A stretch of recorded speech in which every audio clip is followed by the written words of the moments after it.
પ્રધાનમંત્રી નરેન્દ્ર મોદીએ દિલ્હીમાં કેન્દ્રીય મંત્રી એલ મુરુગનના નિવાસ સ્થાને પોંગલની કરી ઉજવણી. પ્રધાનમંત્રીએ કરી પારંપરિક પૂજા અર્ચના. પોંગલ ઉત્સવને ગણાવ્યો એક ભારત શ્રેષ્ઠ ભારતની ભાવનાનું પ્રતીક. કહ્યું, શ્રી અન્નને પ્રોત્સાહન આપવાના પ્રયાસથી કરોડો ખેડૂતોનું થઈ રહ્યું છે ભલું.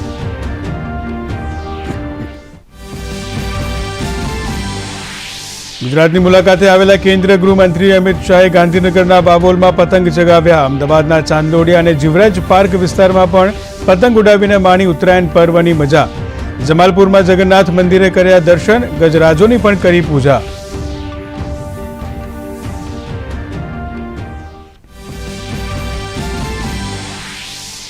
દેશભરમાંથી સશસ્ત્ર દળ પૂર્વ સૈનિક દિવસની ઉજવણી. સંરક્ષણ મંત્રી રાજનાથસિંહે કાનપુરમાં સશસ્ત્ર દળ પૂર્વ સૈનિક દિવસ સમારોહમાં કર્યું સંબોધન.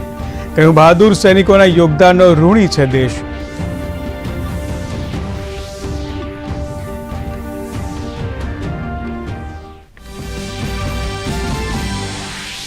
કોંગ્રેસ છોડ્યા બાદ શિવસેનામાં જોડાયા પૂર્વ કેન્દ્રીય મંત્રી મિલિંદ દેવરા.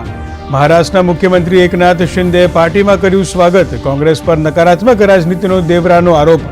કહ્યું, પ્રધાનમંત્રી નરેન્દ્ર મોદીના નેતૃત્વમાં મજબૂત થયો દેશ.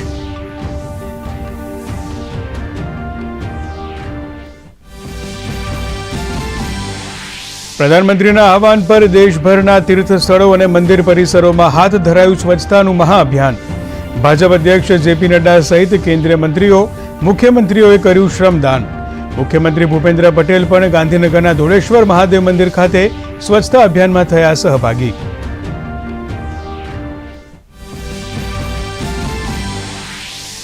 રાજ્યમાં ઉત્તરાયણ પર્વની થઈ ઉત્સાહપૂર્વક ઉજવણી. ગ્રામીણ અને શહેરી વિસ્તારોના મકાનોના ધાબા અગાસીઓ પર પતંગ રસિયાઓનો મહેરામણ. વિવિધ ધર્મસ્થાનો પર જોવા મળી રહ્યું છે ભાવિકોનું ઘોડાપુર. તો ઊંધિયું અને જલેબીની લિજ્જત માણી રહ્યા છે ગુજરાતીઓ.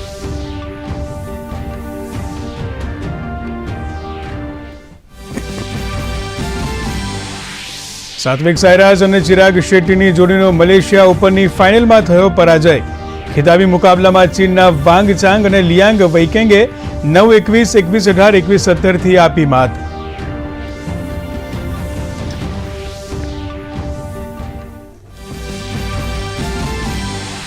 અને ઇન્દોરના હોલકર સ્ટેડિયમમાં ભારત અને અફઘાનિસ્તાન વચ્ચે T20 શ્રેણીનો બીજો મુકાબલો. અફઘાનિસ્તાનને 91 રનમાં જ ગુમાવી 4 વિકેટ. ગુલબદનની શાનદાર અડધી સદી. મેચ જીતીને શ્રેણી જીતવા પર ભારતીય ટીમની નજર.